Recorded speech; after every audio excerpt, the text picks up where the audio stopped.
नमो नारायण। प्रणाम स्वामी जी। ओम नमो नारायणाय। माधवी आचार्य, मणिनगर, सुप्रभातम। ओम नमो नारायणाय। ओम नमो नारायण। नमो नमः गुरुदेव। नैना पुरोहित दहिसर, सुप्रभातम। सुप्रभातम। ओम नमो नारायण। ओम नमो नारायणाय।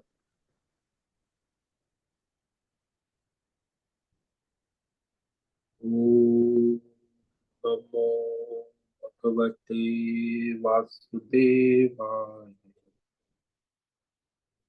ओम नमो भगवते वासुदेवाय। ओम नमो भगवते वासुदेवाय। ओम नमो भगवते वासुदेवाय। ओम नमो भगवते वासुदेवाय। ओम नमो भगवते वासुदेवाय। ओम नमो भगवते वासुदेवाय। ओम नमो भगवते वासुदेवाय। ओम नमो भगवते वासुदेवाय। ओम नमो भगवते वासुदेवाय। ओम नमो भगवते वासुदेवाय। ओम नमो भगवते वासुदेवाय। ओम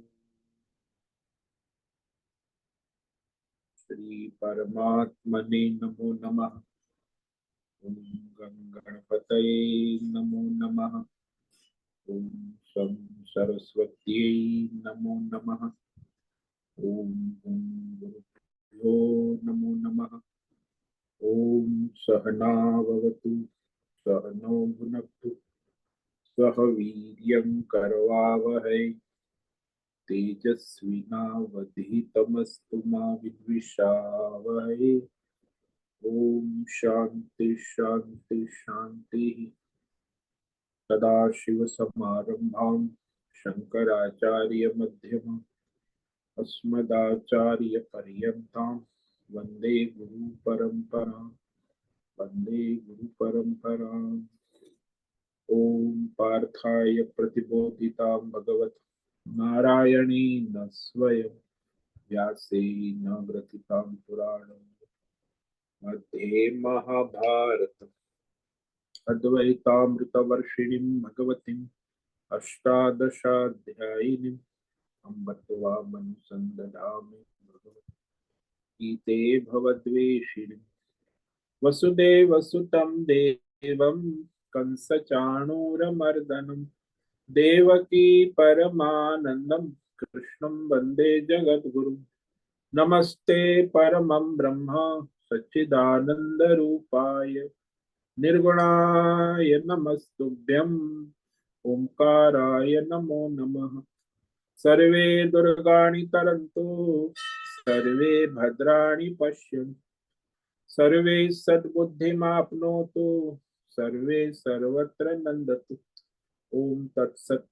ओम ओम ओम।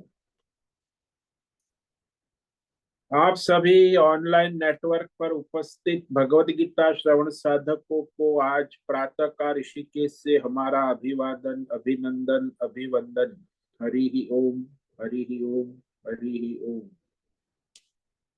हम सबको आज का यह दिव्य दिन देश काल विषय वस्तु परिस्थिति तन मन धन जन अध्यात्म भौतिक दैविक क्षेत्र व्यष्टि समष्टि सभी को अपने अपने पूर्व में अनंत जन्मों में किए हुए संचित पाप पुण्य धर्म अधर्म मिश्र कर्म के पके हुए फल स्वरूप वर्तमान में आज सभी को अपने अपने प्रारब्ध अनुसार परमेश्वरीय अचिंत्य योग माया के माध्यम से प्रसाद स्वरूप में प्राप्त हुआ है। अतः आज का यह दिव्य दिन परमार्थ हेतु निष्काम सेवा, यज्ञ, देव यज्ञ, ऋषि यज्ञ, पितृ यज्ञ, मानवता यज्ञ, भूत प्राणी यज्ञ, सात्विक दान, शारीरिक वाचिक मानसिक तप, निष्काम कर्म योग, ध्यान योग, भक्ति योग, ज्ञान योग, साधना, स्वाध्याय, वेद शास्त्रों का अध्ययन, अध्यापन, उपासना, आराधना के लिए समर्पित करे और करवावे। अत्यंत दुर्लभ मनुष्य जीवन को परमार्थ हेतु सार्थक करे और करवावे। आज विक्रम संवत 2081 भाद्रपद मास शुक्ल पक्ष की चतुर्दशी तिथि दोपहर को 11:43 तक है। उसके बाद पूर्णिमा लग जाती है, श्राद्ध शुरू हो जाता है। तो शतमिषा नक्षत्र जो है दोपहर 1:52 तक है। उसके बाद पूर्व भाद्रपद नक्षत्र लग जाता है। आज मंगलवार है, मंगल देव हनुमान जी की आराधना उपासना का दिन है और शरद ऋतु प्रारंभ हो चुकी है। यहाँ रात्रि का न्यूनतम तापमान 20 डिग्री रहा और दिन का अधिकतम तापमान 30 डिग्री। वायु की गति 5-10 किलोमीटर प्रति घंटा चल रही है। ईस्वी सन 2024 17 सितंबर 2024 सुबह के 7 बजने वाले हैं, मॉर्निंग 7 AM।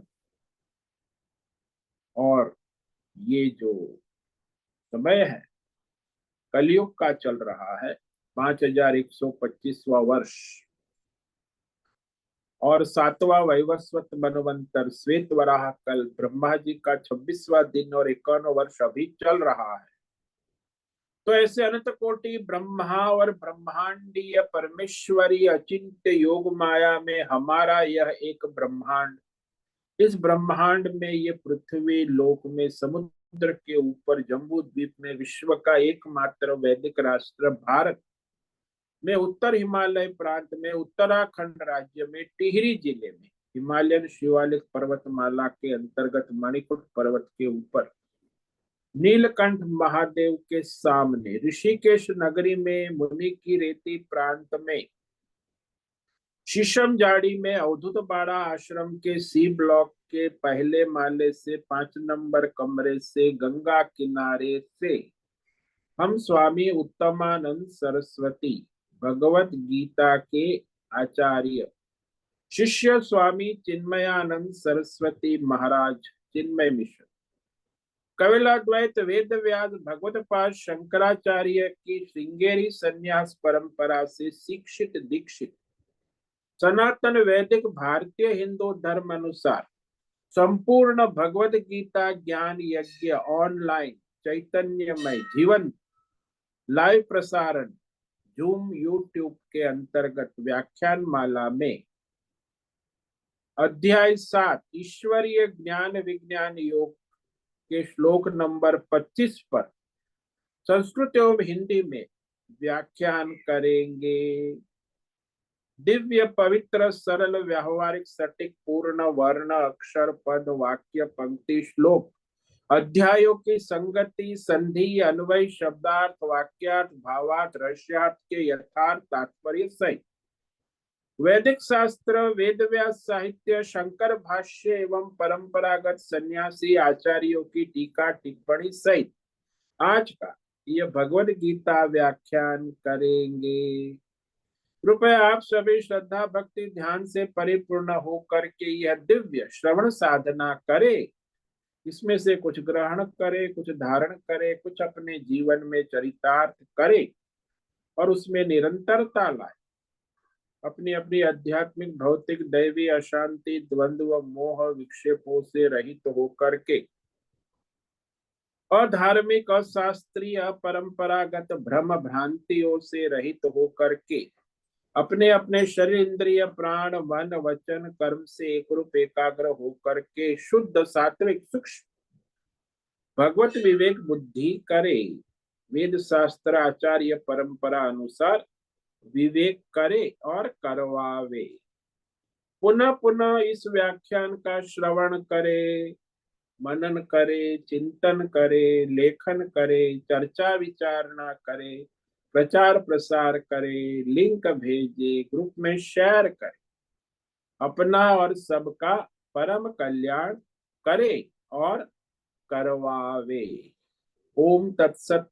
ओम ओम ओम। तो कल हमने श्रीमद् भगवद गीता अध्याय 7 ईश्वरीय ज्ञान विज्ञान योग के श्लोक नंबर 25 पर विवेक विचार किया था, जिसमें भगवान ने स्पष्ट किया कि जो अज्ञानी है, मूढ़ है, अविवेकी है, वो अज्ञान में कैसे पड़े रहते।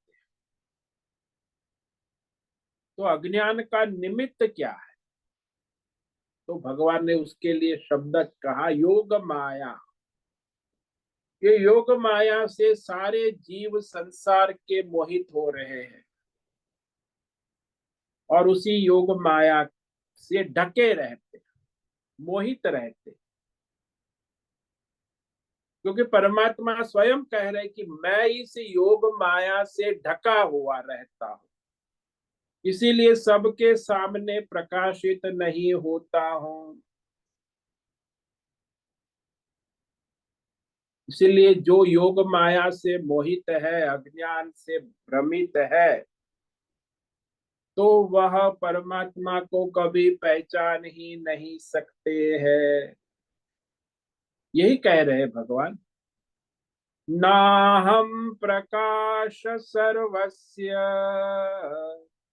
योग माया समावृतः मूढ़ोऽयं नाभिजानाति लोको मामजमव्ययम्।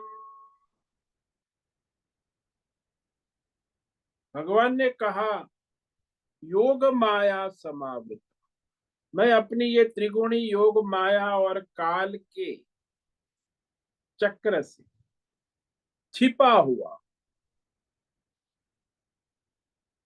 और फिर उसमें अनेक आवरण है, कार्य कारण। तो ये माया त्रिगुणी आवरण में छिपा हूं, ढका हूं, समावृत, सम्यक आवृत कहा कि अच्छी तरह ढका हूं। इसीलिए मैं, स्वयं भगवान कहते हैं, मैं सभी मनुष्य जो अज्ञानी है, मूढ़ है, उनको प्रत्यक्ष प्रकाशित नहीं होता हूं। इसलिए ये जो मूढ़ है, अज्ञानी है, अविवेकी है, माया से मोहित है, तो वह मनुष्य समुदाय, भगवान ने यहाँ समुदाय का, जना, लोका, सारा संसार, इसमें देखो, आप देखो सारा संसार, कोई करोड़ों में एकाध होगा जो भगवान के तत्व को जान पाता है। बाकी सब त्रिगुणी माया में हजारों जन्म हो गए, हजारों युग हो गए, आते जाते रहते हैं। मूढ़ अज्ञान, अज्ञान भी एक जन्म का, हजारों लाखों जन्म आगे भी होते रहेंगे। इसी माया के चक्कर में जन समुदाय आते जाते रहते, कोई तमोगुण में पड़ा है, कोई रजोगुण में, कोई सत्व गुण की माया में घूमता रहता, भौतिक अध्यात्म दैव विषय की मोह माया। इसीलिए जो भगवान उसके अंतर्यामी है, उसके हृदय में विराजमान है, मैं हूं के रूप में, जो अजन्मा है, अजह, अव्यय, अविनाशी है, यानी विकार रहित है, उसे न भी जानाते, नहीं जान पाते। इसीलिए ये तो बड़ा आश्चर्य है कि सामने होते हुए भी नहीं जान, रोज बोलते हैं, शब्द भी बोलते हैं, मैं देवदत्त हूं, मैं देवदत्त हूं, उसमें मैं हूं पर किसी की बुद्धि, मन, अंतकरण जाता ही। देवदत्त की माया में इतने अंधे हो गए हैं कि बस वो मानते मैं देवदत्त ही हूं, यानी देवदत्त ही मैं हूं, और मैं हूं नाम की कोई चीज है ही नहीं। यानी परमात्मा के अस्तित्व का स्वीकार ही नहीं करते हैं अज्ञानी मूढ़। इसीलिए भगवान को कहना पड़ा यहाँ कि त्रिगुणी योग माया और काल के द्वारा समावृत, विशेष रूप से ढका हुआ मैं सर्वस्य न प्रकाश। सभी मनुष्य समुदाय, सारा जन समुदाय, सारा संसार कह लो, भगवान के सारे संसार में कोई होगा करोड़ों में एक, बाकी किसी के सामने मैं प्रकाशित नहीं होता हूं। सभी को प्रकाशित नहीं, ये भगवान स्पष्ट कर, जन समुदाय, सारा संसार। तो इसका रहस्य ये हुआ कि किसी किसी को प्रकाशित होता है। कौन? जो मेरा निष्काम भक्त है, अनन्य समर्पित है, जो भगवान को समर्पित है, ऐसे आत्मज्ञानी भक्त को ही मैं प्रकाशित होता हूं। बाकी अज्ञानी को तो कभी प्रकाशित हो ही नहीं। और जो कामना वाला है उसे तो कभी हजारों जन्मों में भी क्योंकि अपनी कामना वासना में, भौतिक कामना, आध्यात्मिक कामना, दैवी कामना, ही है लोक परलोक, अपने संसार चक्र में घूमता रहता। इसीलिए कामना वाले को भी प्रकाशित कभी नहीं हो सकता हूं। हाँ, जो निष्काम है, समर्पित है, अनन्य भक्त है, आत्मज्ञानी है, ऐसे करोड़ों में कोई एक होता है कि मैं उसके सामने प्रकाशित हो जाता हूं। जैसे आपको दृष्टांत दिया ना कि ये जो योग माया है ये फिल्म जैसा है, चलचित्र। लैला मजनू 3 घंटे आप बैठे, लेकिन आपको पर्दा नहीं दिखाई देता, सफेद पर्दा। तो सामान्य मनुष्य की बुद्धि केवल चलचित्र यानी इस माया में ही मोहित रहती है। तो सामान्यतः संसार में ऐसे अज्ञानी लोग आसपास भी सब वही होते थे, सब यही कहते। जन्म से भी माँ बाप जो है वो उसे कहते, अरे तू देवदत्त है, तो देवदत्त बना देते हैं। तू परमात्मा का स्वरूप है, ऐसा कोई माँ बाप नहीं कहता।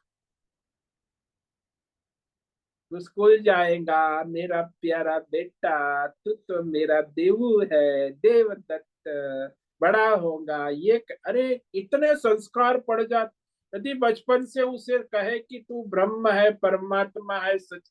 मदालसा ने किया था।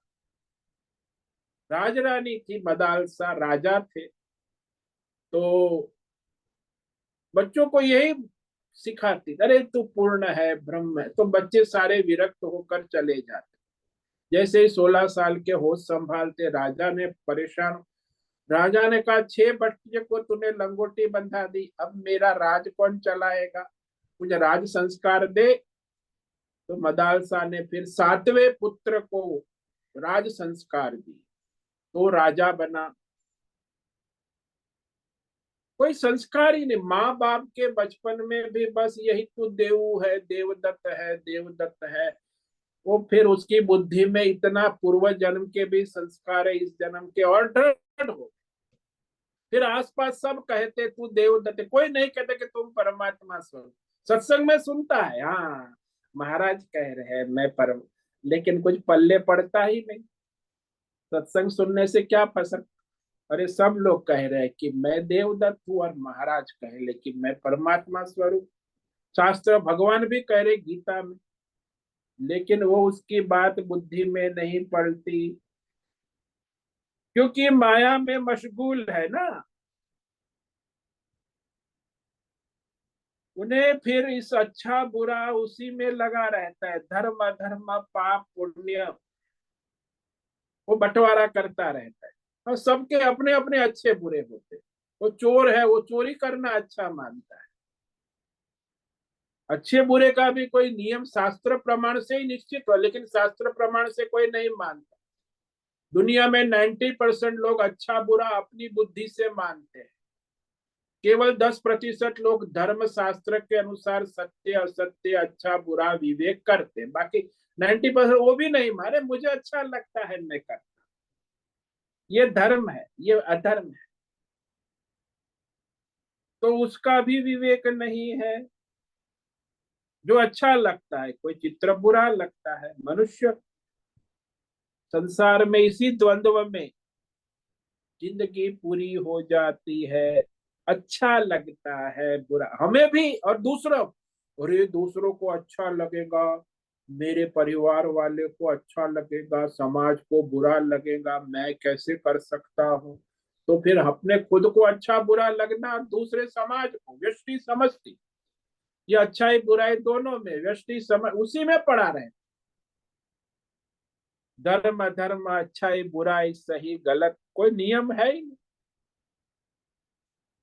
तो ये मायामय चलचित्र जो देख रहा है उसका मूल अधिष्ठान जो अपनी आत्मा है, सच्चिदानंद है, मैं हूं, उस पर तो उसकी दृष्टि जाती ही नहीं।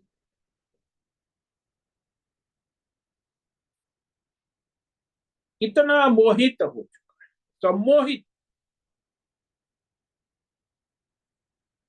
अरे उसने मेरा भला कर दिया, उसने मेरा बुरा कर दिया, सही कहा गलत कहा, द्वंद्व ही रहता है। कोई ने वंदन कर दिया, कोई वंदो कोई निंदो, किसी ने निंदा, बस उसी का चिंतन होता है। तो हमारा जो चेतन आत्मा मैं हूं, प्राण स्वरूप, उस पर दृष्टि ही नहीं जाती। बस बस निंदा स्तुति प्रशंसा द्वंद्वात्मक जीवन पूरा हो जाता है। इसी को मूढ़ता कहते, अज्ञान। कि ये द्वंद्व जो है, शास्त्रकारों ने नीतिकारों ने कहा है, ये बहुत महत्व की बात है कि स्वयं ब्रह्मा विष्णु महेश स्वयं उसे आत्मज्ञान का विवेक कराने के लिए आ जाए उसके सामने, तो भी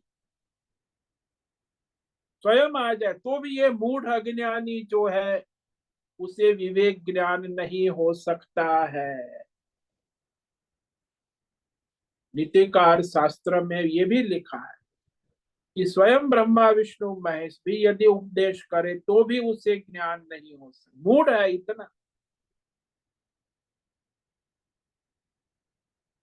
बस केवल मूढ़ता में ही रहना है, अज्ञान मूढ़ का व्यवहार ही करना है।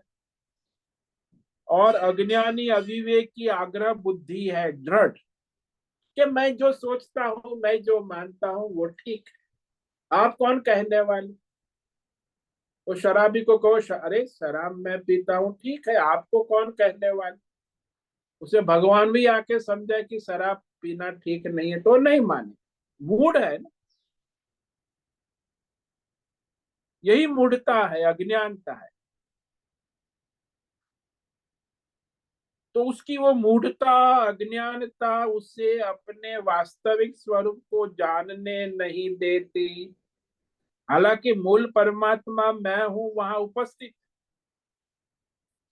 लेकिन उसको गौण बना देते हैं और देवदत्त को प्रधानता देते हैं। मैं देवदत्त और मैं हूं को गौण बना देते हैं। तो ये जो योग माया देवदत्त से मोहित हुआ जीव अपने मूल स्वरूप को ढक देता है स्वयं ही अपनी अज्ञान माया से। तो प्राधानता किसकी रहती है, देवदत्त, और मैं हूं ढक जाता है, छिपा रहता है। यही मूढ़ता है। मूल अधिष्ठान को हम प्रधान नहीं दे पाते अज्ञान के कारण। इसीलिए कितना भी विवेक सत्संग कर लो, कई लोग तो बहुत कहते सुनी सुनी सुन सुन के कान फूट जाएगी, फिर भी वो जड़ अविवेकी मूढ़ बुद्धि वही अपने माया के चक्कर में घूमता रहेगा। मूढ़ व्यवहार ये अज्ञान का निराकरण न करने की प्रवृत्ति है।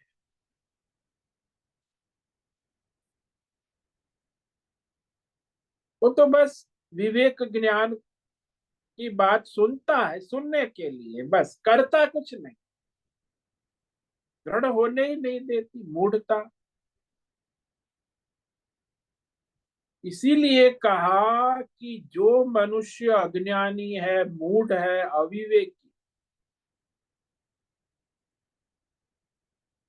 चाहे उसे ब्रह्मा विष्णु महेश तीनों आकर समझाए, उपदेश करे कि तुम ये देवदत्त नहीं हो, तुम तो सच्चिदानंद आत्मा हो, फिर भी वो अपनी मूढ़ता नहीं छोड़ेगा। कहेगा मैं तो देवदत्त हूँ, ये मेरा शरीर है, ये मेरा परिवार है, ये मेरा पैसा है, ये मेरा पद प्रतिष्ठान मकान दुकान है, और तुम कहते हो मैं, अरे एक छोटा मैं हूँ, छोटा सा जीव हूँ, मैं कैसे परमात्मा हो सकता। कोई दर्शन शास्त्र विश्व में नहीं कहेगा कि तुम परमात्मा हो, भगवत गीता के सिवा कोई नहीं कहेगा। इस्लाम, अल्लाह, जैन, बौद्ध, हमारे संप्रदाय में जितने द्वैतवादी है, दर्शन शास्त्र है, कोई नहीं कहेगा तुम परमात्मा, केवल ये गीता कहेगी भगवान, फिर भी नहीं मान।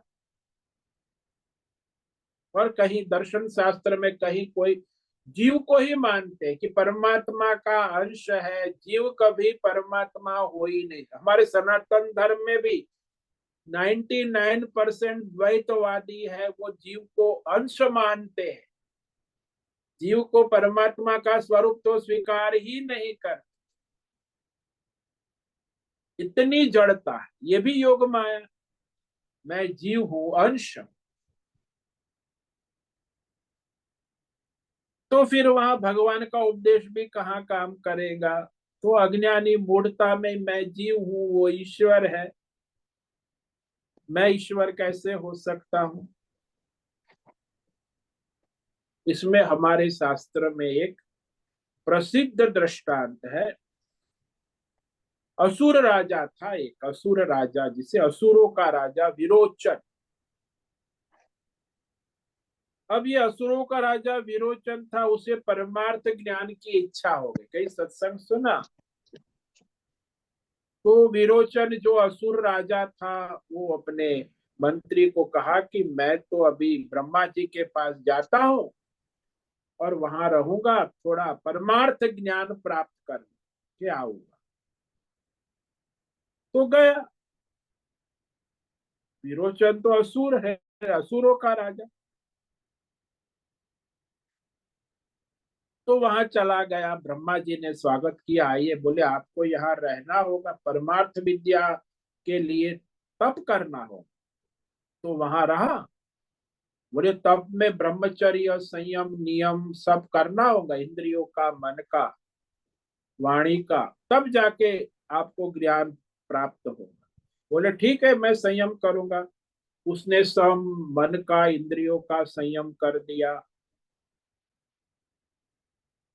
और इस तरह तप साधना करने के बाद ब्रह्मा जी ने उसे परमार्थ उपदेश दिया।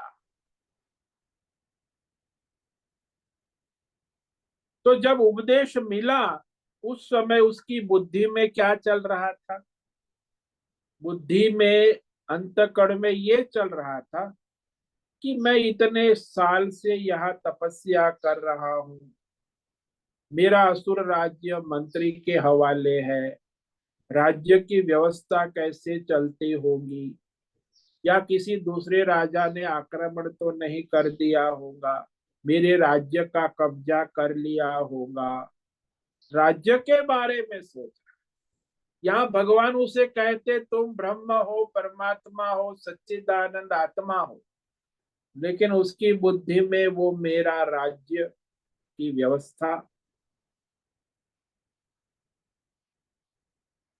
तो उसे ये संसार में, उसके असुर राज्य में इतनी सत्यता प्रतीत होती है। और भगवान ने कहा कि संसार मिथ्या है, परमात्मा सत्य है, वो सुनता है, फिर भी उसकी बुद्धि में वही अपने राज्य की सत्यता ही सिद्ध होती, परमात्मा मिथ्या हो जाते। राज्य की सच्चाई इतनी दृढ़ता से भरी हुई है कि ब्रह्मा जी ने उसे कहा संसार मिथ्या है, असत है, परमात्मा ही सत्य है, लेकिन उसकी बुद्धि ने स्वीकार ही नहीं किया। इसलिए जो लोग सत्संगी होते बड़ा सुनते हैं कि ब्रह्म सत्य जगत मिथ्या जीवो ब्रह्म ही बना, पर ब्रह्म सत्य है जगत मिथ्या है, जीव ब्रह्म परमात्मा का ईश्वर। बस सुनने कहने की नहीं। अरे स्वयं ब्रह्मा जी के उपदेश का भी कोई असर नहीं हुआ। वो विरोचन जो था वो अपने राज्य में आसक्त था, राग और आसक्ति के कारण उसे उपदेश स्वयं ब्रह्मा जी ने किया तो भी उपदेश सार्थक नहीं हो पाया। और उसी उपदेश को ब्रह्मा जी ने इंद्र से कहा। इंद्र भी ब्रह्म ज्ञान के लिए ब्रह्मा जी वो भी वहां तप करके रहा, इंद्रिय संयम मन करके। फिर उसने देखा आप तप हुए तो फिर आपको उपदेश करते हैं। तो ब्रह्मा जी ने इंद्र को, वो भी देवता का राजा है, लेकिन इंद्र जो देवता का राजा है उसे अपने देव राज्य में, अपने राज्य में आसक्ति राग नहीं था। वो इंद्र निष्काम था, इसलिए विवेक विचार करने के लिए आया था। तो ब्रह्मा जी ने उसे उपदेश कर दिया।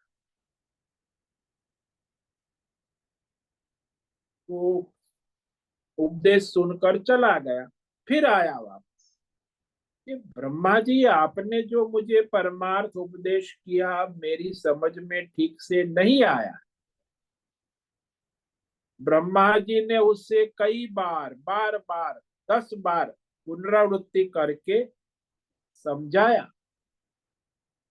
कि तुम देवता नहीं हो, तुम इंद्र नहीं हो, तुम जीव नहीं हो, तुम परमात्मा स्वरूप हो।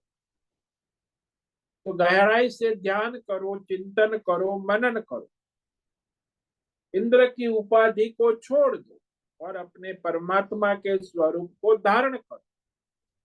बार बार उसे कहा। तो उसने मनन किया, चिंतन, दैवी गुण था ना, सात्विक था, उसे अपने राज्य में आसक्ति राग नहीं था, तो देवता था, इसीलिए वह देव राज्य से उसे क्या आसक्ति नहीं थी, उसको संभालने की कोई चिंता नहीं थी। इसलिए भगवान ने जो कहा उसका ज्ञान उसे हो गया। तो इंद्र जो है वो ब्रह्मज्ञानी माना जाता, परमार्थ ज्ञानी। सभी देवताओं, उसे ब्रह्मा जी से उपदेश मिला। इसीलिए भगवान ने कहा कि ये जो रजोगुणी तमोगुणी अज्ञानी मूढ़ लोग जो संसार में है, कामना राग और आसक्ति से मोहित है, वे परमार्थ सत्य कभी नहीं जान पाते,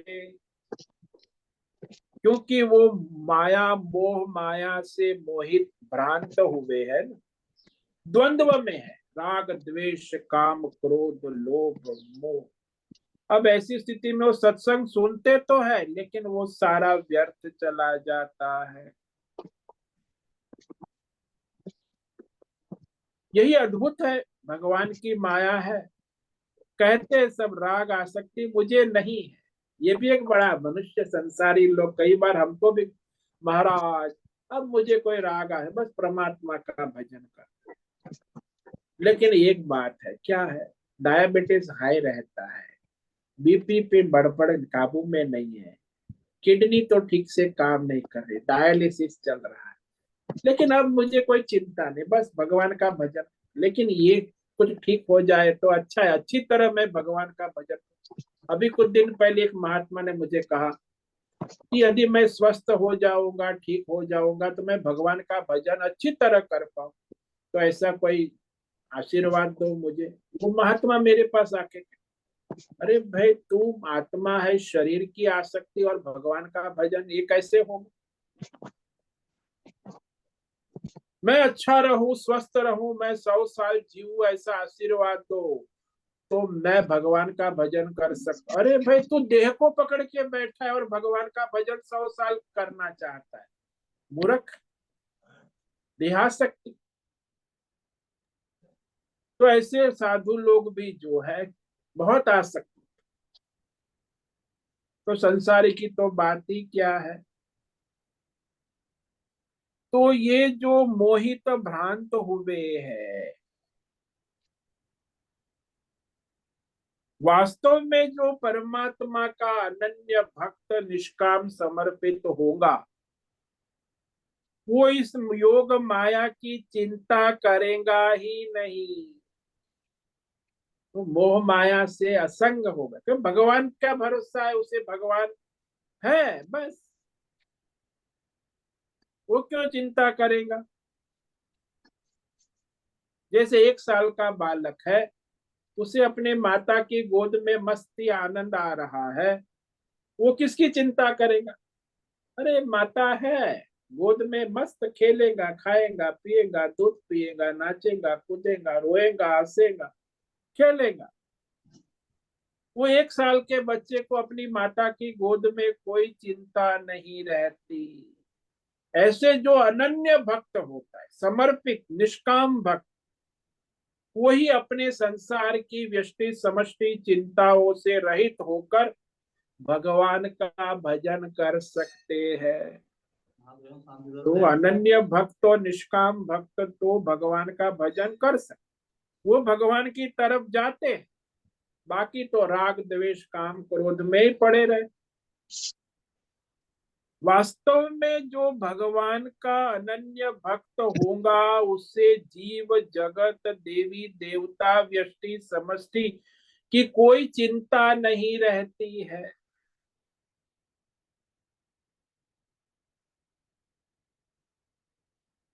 वो तो उसमें कोई मतलब ही नहीं, वो चाहता भी नहीं है कि ये रहे, संसार रहे या ना रहे।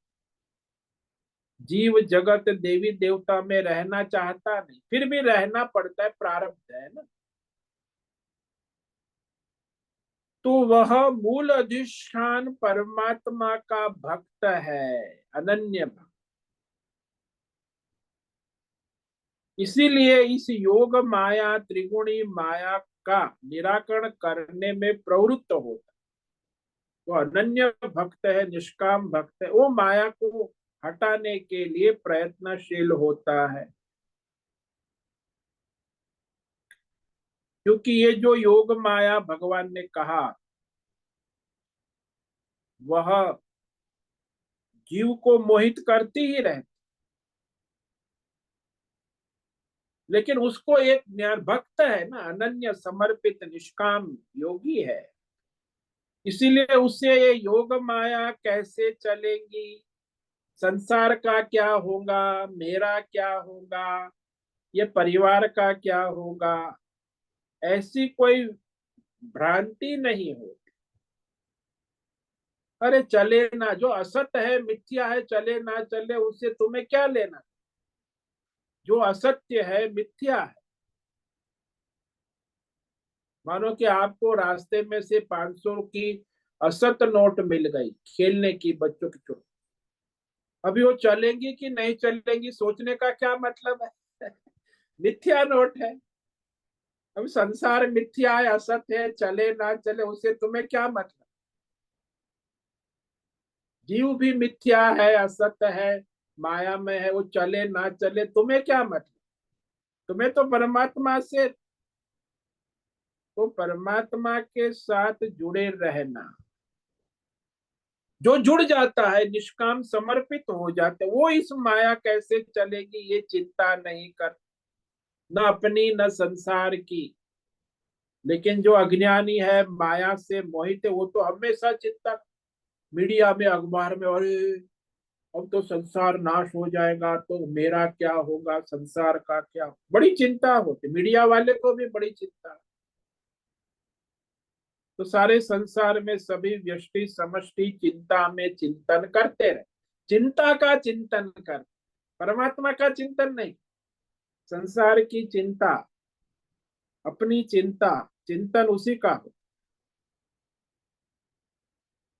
तो वह परमेश्वर की अनन्य भक्ति नहीं होने के कारण ये जो मायामय संसार है, जीव जगत देवी देवता, उसमें वह आसक्ति कर, और आसक्ति के कारण उसे राग द्वेष द्वंद्व होना ही है। और फिर द्वंद्व में ऐसा उलझ जाता है कि संसार की रक्षा योगक्षेम में लगा रहता है, परमार्थ की रक्षा नहीं करता। शरीर की रक्षा, संसार की रक्षा, योगक्षेम, ये प्राप्त करना है, ये प्राप्त है तो प्राप्त है उसकी रक्षा करना है, जो प्राप्त नहीं है उसे प्राप्त करना है। बस इसी में उसका जीवन लगा रहे, वो भी भौतिक अध्यात्म दैव विषयों की रक्षा करना, प्राप्त है उसकी रक्षा करना, और जो विषय प्राप्त नहीं है उसके लिए पुरुषार्थ करना।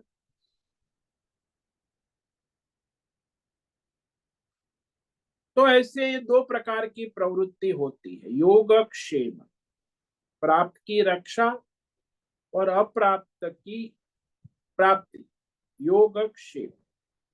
बस मोहित रहेगा, भ्रमित रहेगा, मूढ़ रहेगा, हालांकि वो परमात्मा प्राप्त है, पूर्ण है, इसमें कोई प्राप्त अप्राप्त करने की चीज है ही नहीं दुनिया में, फिर भी वो लगा रहेगा कि अभी मुझे परमात्मा को भी प्राप्त करना है। परमात्मा तो नित्य प्राप्त है, उसे प्राप्त क्या करेगा? जब तक परमेश्वर की अनन्य भक्ति नहीं होती तब तक ये समस्या बनी रहती।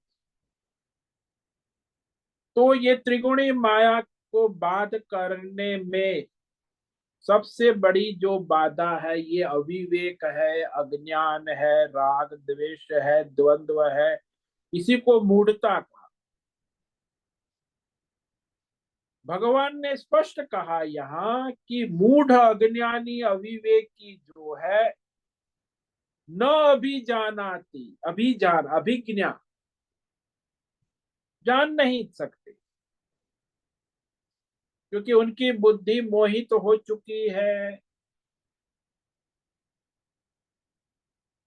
सर्वव्यापक नित्य प्राप्त अपना परमात्मा स्वरूप उसकी समझ में आ ही नहीं सकता। हाँ, यदि सत्संग करता है कोई और समझ भी दिया जाए, समझ में भी आ गया, कई लोग कहते हैं हमें समझ में आ गया, मैं जीव नहीं हूं, मैं आत्मा हूं, मैं देवदत्त, देवदत्त मैं नहीं हूं, मैं परमात्मा हूं। अरे समझ में आ गया, समझा दिया है, तब उन्हें वहां तो समझ में आ जाता है सत्संग के समय। और जैसा ही सत्संग पूरा होता है फिर वो माया के चक्कर में घूमने लगता है, तो फिर वो माया उसे ज्ञान को ढक देती है।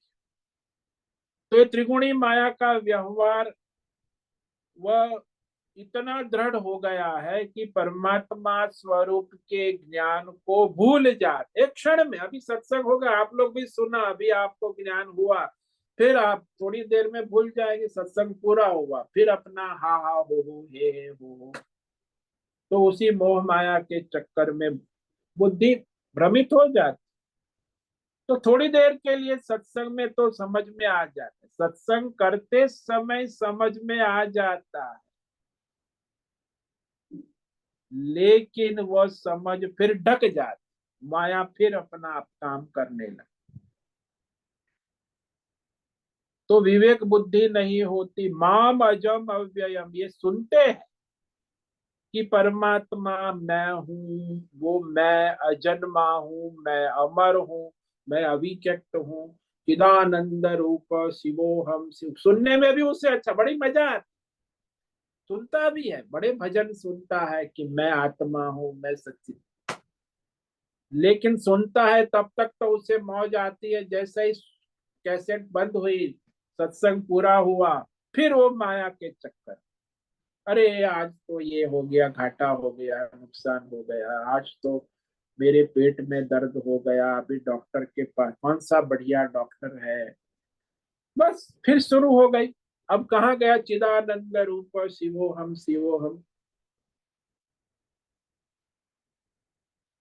तो इस तरह ज्यादातर जो मनुष्य इस परमार्थ में लगे हैं उनमें भी वह टिकता नहीं है। अभिज्ञा यानी अभिजानाति, जो भगवान ने कहा, वह ज्ञान नहीं होता,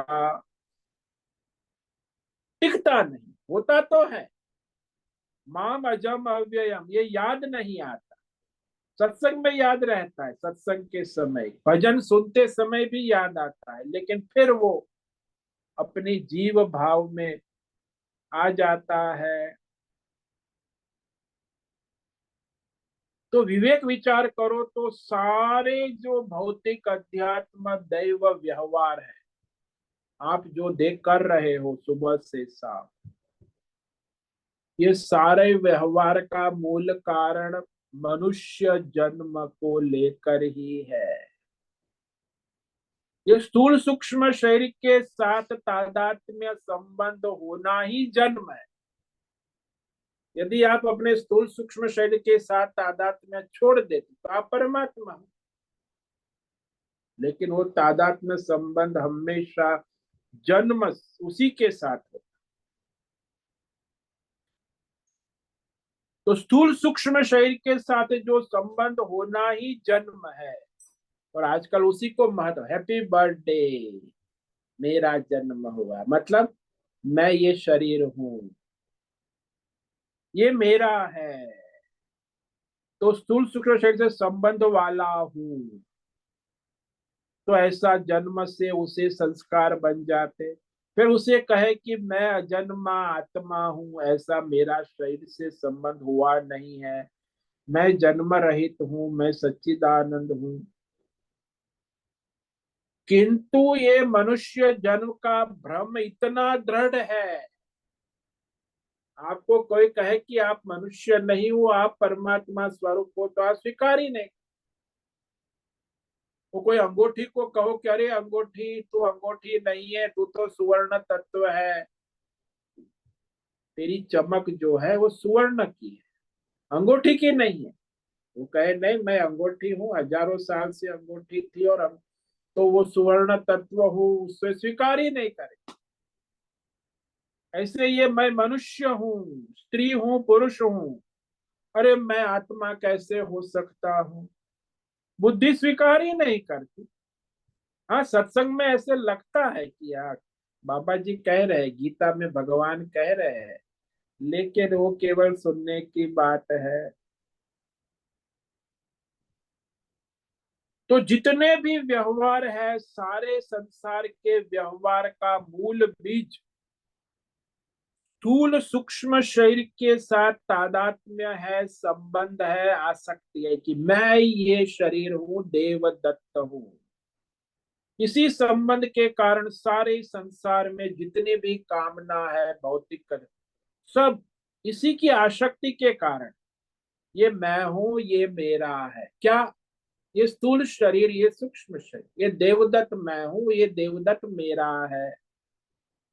स्थूल सूक्ष्म शरीर के संबंध के कारण वस्तुतः वह अपने परमार्थ स्वरूप को ढक देता।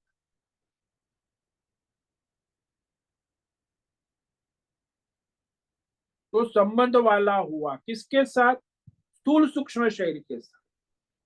मैं अजन्मा सच्चिदानंद आत्मा हूं, उसके साथ संबंध विच्छेद हो गया है। तो मैं सच्चिदानंद, लेकिन अब उसका भ्रम इतना हो गया, इसलिए बार बार फिर जन्म और मरण के चक्र में घूमता रहता है कि मैं शरीर रहित, स्थूल सूक्ष्म शरीर रहित, मैं आत्मा सच्चिदानंद स्वरूप हूं। ऐसी विवेक बुद्धि बनती ही नहीं। अब बनती है तो थोड़ी देर रहती है सत्संग में, फिर चली जाती।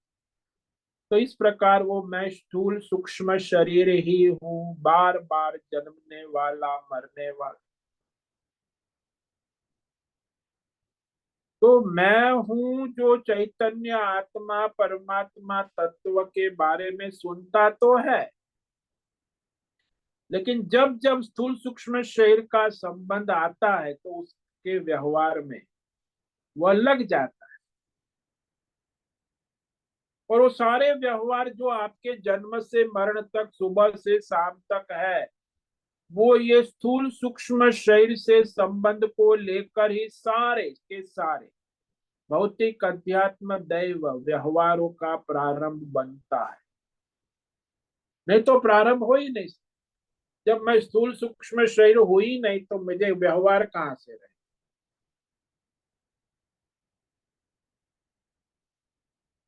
कोई व्यवहार नहीं।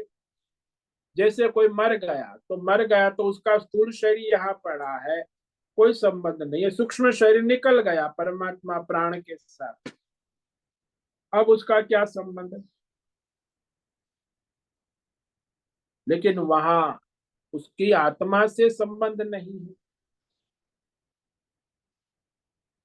तो ये जो स्थूल शरीर के साथ मेरा संबंध वास्तव में तीनों काल में, पूर्व जन्म में, वर्तमान में, आगामी जन्मों में कहीं है ही नहीं, फिर भी मैंने मान लिया। स्थूल सूक्ष्म शरीर से संबंध को लेकर ही भौतिक अध्यात्म दैव व्यवहार चलता रहे। शरीर में, स्थूल सूक्ष्म शरीर में घटोत्तरी बढ़ोतरी होती है, घटता है, बढ़ता है, यह मानकर मनुष्य भौतिक अध्यात्म दैव व्यवहार करता रहे और उसी में लगा रहता है। फिर कहे मैं आत्मा कैसे हो सकता हूं? मैं हूं चैतन्य परमात्मा, जो यहाँ कहा कि अव्यय है, वो विकार नहीं होता, वो जन्म रहित है, मरण रहित है, अमर है। मेरा स्वरूप अव्यय है। मैं हूं, उसमें कोई विकार नहीं होता। मैं हूं कभी न घटता है न बढ़ता है, उसमें न जवानी है न बूढ़ा। हाँ, देवदत्त में है तो घटने बढ़ने को देखते हैं कि मैं घट गया, मैं बढ़ गया, अब मैं बूढ़ा हो गया, मैं, अरे भाई ऐसा कहो ना कि मैं देवदत्त शरीर जो है वो वृद्ध हो गया, लेकिन मैं तो आनंद हूँ, सच्चिदानंद से। ऐसा नहीं कहेगा अभी मैं बूढ़ा हो गया, देवदत्त बूढ़ा हो गया। अरे भाई, देवदत्त बूढ़ा हो गया तो मैं आत्मा थोड़ी बूढ़ा हूँ, आत्मा थोड़ी वृद्ध हुआ। लेकिन ऐसी बुद्धि नहीं है। मैं बीमार हूं, ऐसा कह सकता है कि मैं देवदत्त का शरीर बीमार है? शरीर बीमार है, वो तो उसका प्रारब्ध है। लेकिन आत्मा बीमार कैसे हो सकती है? तो ये जो मिलावट है, इसी को अध्यास कहते, इसी को माया कहते। मैं देवदत्त हूं, ये देवदत्त ही माया है। वो उसी को जीव कहते, उसमें बड़ी आसक्ति होती, यही योग माया है। और योग माया ऐसी त्रिगुणी है कि मैं हूं परमात्मा जो अविनाशी है, जिसका कभी जन्म मरण नहीं है, उस पर हमारी बुद्धि टिकती ही नहीं।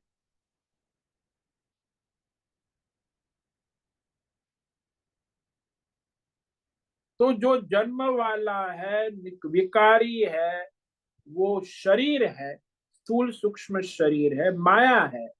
माया विकारी है, परमात्मा विकारी नहीं है। वो बदलती रहती है। इतना देखो, संसार, आप जन्म से मरण, आपके जीवन में स्थूल सूक्ष्म शरीर में कितने विकार, कितने बदलाव आए, लेकिन आप तो अभी वही हो। आपका मैं हूं बचपन में था, वही अभी है, बुढ़ापे में भी वही रहेगा, भागे भी। मैं हूं में कोई विकार नहीं आता है। पिछले जन्म में भी आपका मैं हूं था, वर्तमान जन्म में भी है, अगले जन्मों में भी वो रहेगा, उसमें कोई विकार। ये माया है, वो विकारी है। तो ऐसी ये जो माया है, उस योग माया से समावृत, भगवान ने कहा विशेष रूप से ढका मेरा जो चैतन्य स्वरूप है, वो संसार के लोगों को प्रकाशित नहीं होता। नाहम प्रकाश सर्वस्य। तो ऐसी ये स्थूल सूक्ष्म शरीर वाली त्रिगुणी माया हमारे ही स्वरूप को, परमात्मा को ढांकती है, ढक देती, बाधित कर दे।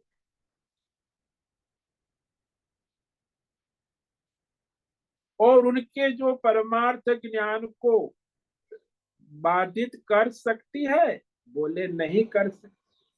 तो क्यों करती है? क्योंकि अज्ञान से करती है। परमार्थ ज्ञान को ढक नहीं सकती, परमार्थ ज्ञान को बाधित नहीं कर, अज्ञान से बाधित कर। यदि आत्मज्ञान जिसको है उसे बाधित नहीं कर सकते। जैसे जादूगर है, जादूगर को जादूगरी बाधित नहीं कर सकती, जादू का खेल भी बाधित नहीं कर सकता, क्योंकि वो जादूगर है, जानता है। तो इस पर हम कल विचार करेंगे कि जैसे जादूगर को जादूगरी बाधित नहीं कर सकती, वैसे ही परमात्मा को माया बाधित नहीं कर सकती है। परमात्मा सब जानते हैं, जीव के सारे माया के खेल, लेकिन परमात्मा को कोई नहीं जानता। ये श्लोक है 26 नंबर, इसको आज पढ़ेंगे, इस पर विचार कल करें। वेदाहं समतीतानि वर्तमानानि चार्जुन भविष्याणि च भूतानि माम तु वेद न कश्चन।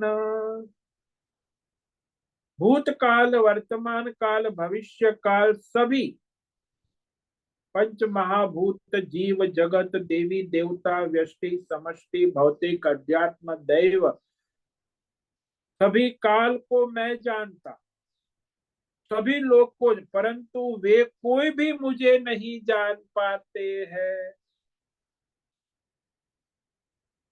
ये बड़ा आश्चर्य। मैं सबको जानता हूं, सब मैं को नहीं जान पाते। इस श्लोक पर हम कल विचार करेंगे। तो आज जो भगवान ने कहा कि क्यों नहीं जानते, सबसे बड़ी बाधा क्या है? नाहम प्रकाश सर्वस्य योग माया समावृतः मूढ़ो यम नाभिजानाति लोको मामजम अव्ययम्। तो ऐसी ये त्रिगुणी योग माया से ढका हुआ मैं किसी को प्रकाशित नहीं होता हूं। सारे समुदाय कह दिया कि योग माया से ढका हुआ, छिपा हुआ मैं सर्वस्व किसी के प्रकाशित नहीं होता। क्यों? क्योंकि यह इसलिए कि ये जो मूढ़ अज्ञानी जन समुदाय है, ज्यादातर तो ऐसा ही है दुनिया में, तो वो उस परमात्मा के अविनाशी और अजन्मा स्वरूप को नहीं जान पाते हैं, न अभी जानाते।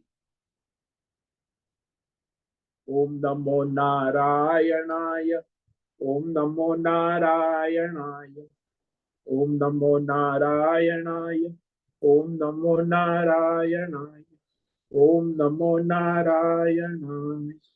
कायेन वाचा मनसेन्द्रियैर्वा बुद्ध्यात्मना वा प्रकृते स्वभावात् करोमि यद्यत् सकलं परस्मै नारायणायेति समर्पयामि।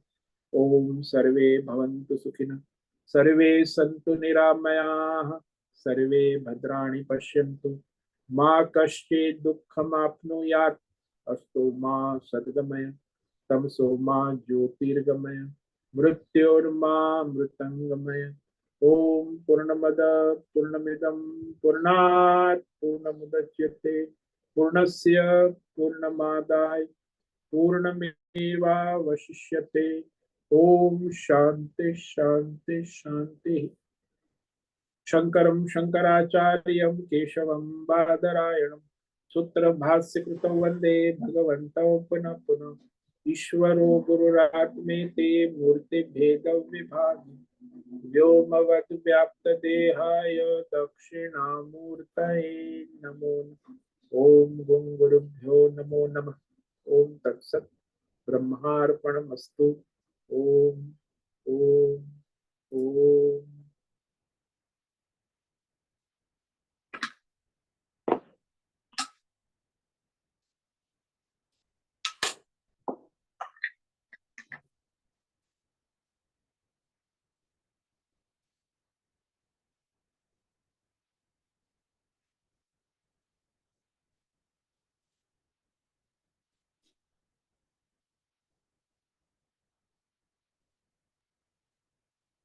हरिओम हरि हरिओम स्वामी जी।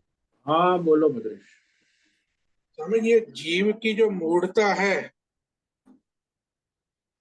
तो उसका प्रारब्ध से आती है ना उसे।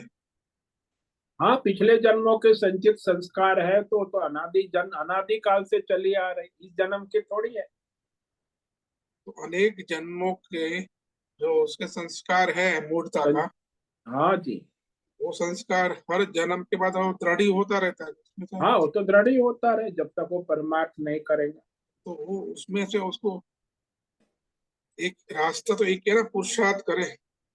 हाँ वो निष्काम परमार्थ समर्पित पुरुषार्थ करे, परमार्थ करे, और दूसरा कोई रास्ता है ही नहीं। नहीं तो नहीं तो मूढ़ता बनती रहेगी जन्म जन्म से। हाँ वो तो सकाम कर्म करेगा तो भगवान को समर्पित होके कुछ अपना स्वधर्म करेगा तो मूढ़ता कम होगी, नहीं तो दृढ़ होती जाएगी। और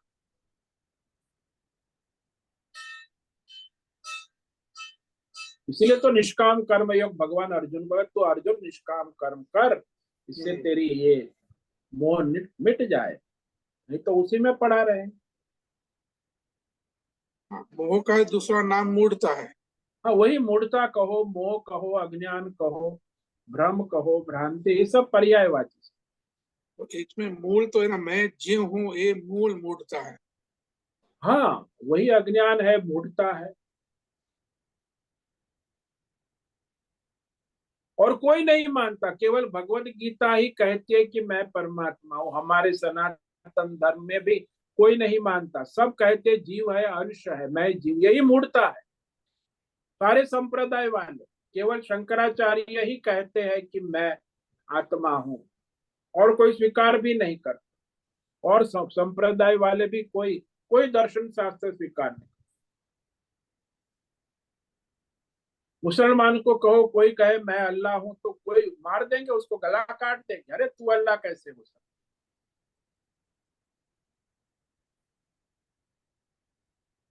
तो ये तो बड़ी माया है, योग माया। सारे संप्रदाय धर्म जो करते भगवान को मानते, वो भी भगवान को नहीं जानते। यहाँ तो स्वामी जी, जब जीव का जन्म होता है, आजू बाजू जो समष्टि है वो भी हाँ उसे जीव ही कहता है ना। हाँ वो जीव ही बना देता है ना, उसको जीव ही रखता है। उसको कोई, जैसे मैंने वो एग्जाम्पल दिया मदालसा, तो वो बच्चे को यही कहती तू सच्चिदानंद आत्मा है, तू मनुष्य नहीं है, तू स्थूल शरीर नहीं है, तू सच्चिदानंद। और तो सारे परम पुरुष हो गए, विरक्त लंगोटी बांध के चले गए, भगवत में जीवन मुक्त हो गए।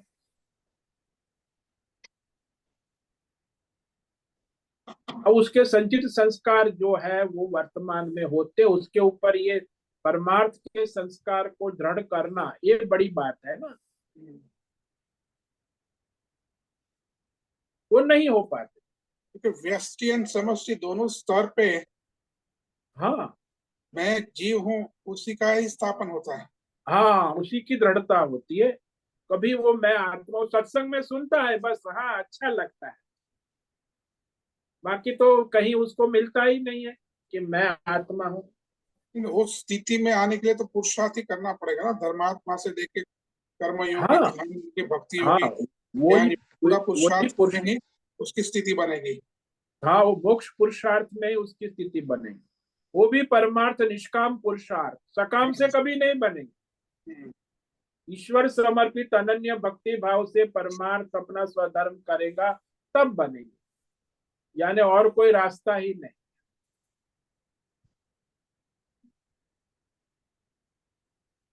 इसलिए निष्काम भगवान गीता में कह रहे कर्म योग वो सबसे महत्व का है।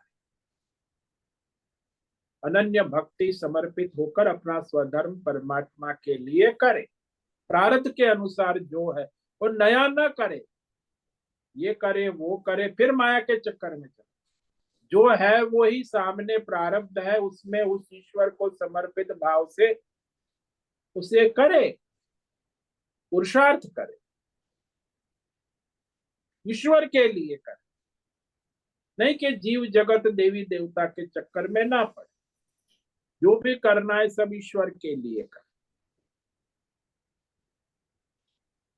और ईश्वर को धन्यवाद भी करे। ईश्वर के लिए धन्यवाद, ईश्वर के लिए समर्पित, ईश्वर के लिए।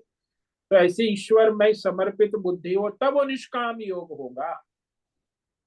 यहाँ तक कि कर्म योग भी ईश्वर के लिए, ध्यान योग भी ईश्वर के लिए, भक्ति योग भी ईश्वर के लिए, ज्ञान ईश्वर के लिए करेगा तो ईश्वर की ओर जाएगा। नहीं तो ये सकाम माया के लिए कामना, तो माया में घूमता रहे। माया के लिए करो तो माया में घूमो, ईश्वर के तो ईश्वर का रास्ता खुलेगा।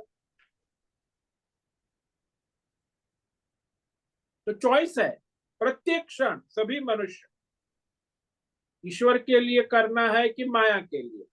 और कोई माया कोई चॉइस करते, ये ईश्वर के लिए चॉइस करने वाले करोड़ों में कोई होते, जानते सत्संग करते, लेकिन वो ईश्वर के लिए नहीं, मेरे लिए करना,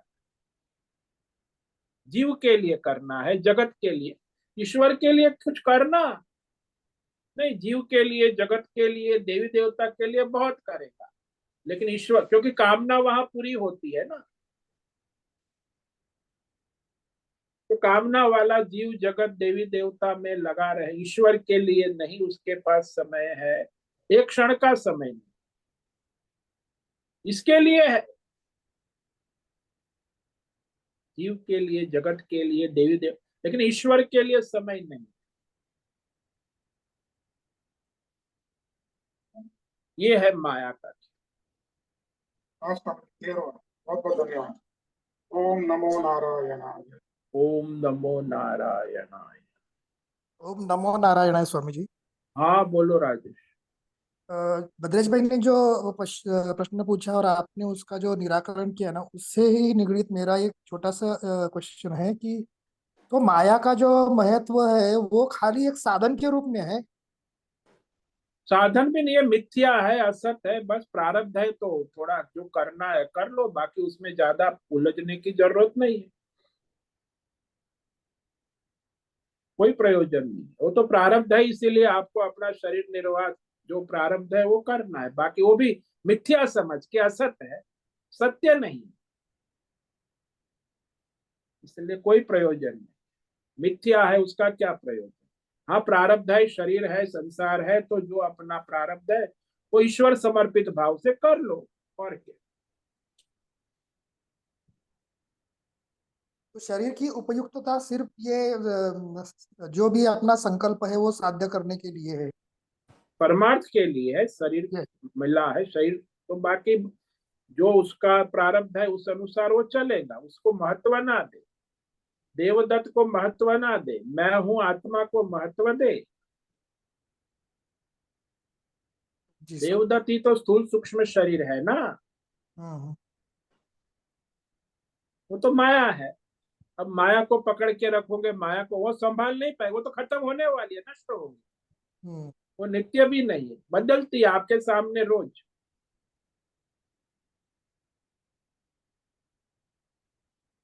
इसीलिए स्थूल सूक्ष्म शरीर की आसक्ति छोड़कर प्रारब्ध के अनुसार परमेश्वर के लिए अपना स्वधर्म करे।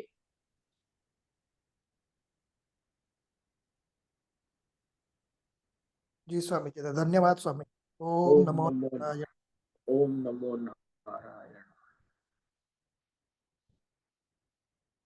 ठीक है, आज का समय पूरा हो गया। सभी को आज का अनंत चतुर्दशी की खूब खूब बधाई, और आपका दिन भगवतमय हो, कृष्ण भगवत स्वरूप हो, और अपने ईश्वर में मन बुद्धि को स्थिर करे। सभी साधकों को आज का ओम नमो नारायणाय ओम नमो ओम नारायणाय नमो नमः। नारायणाय ओम स्वामी जी नमो सभी साधकों नारायणाय को ओम नमो नारायणाय ओम नमो नमो नारायणाय। उससे ओम नमो निवेदन है नारायणाय नमः। आज का प्रणाम सत्संग पूर्ण करे। ओम नमो नारायणाय। आज का ये दिव्य सत्संग हम यही पूर्ण करते हैं। सभी साधकों को ओम नमो नारायणाय। सभी साधकों को नमो नारायणाय। ओम नमो नारायणाय।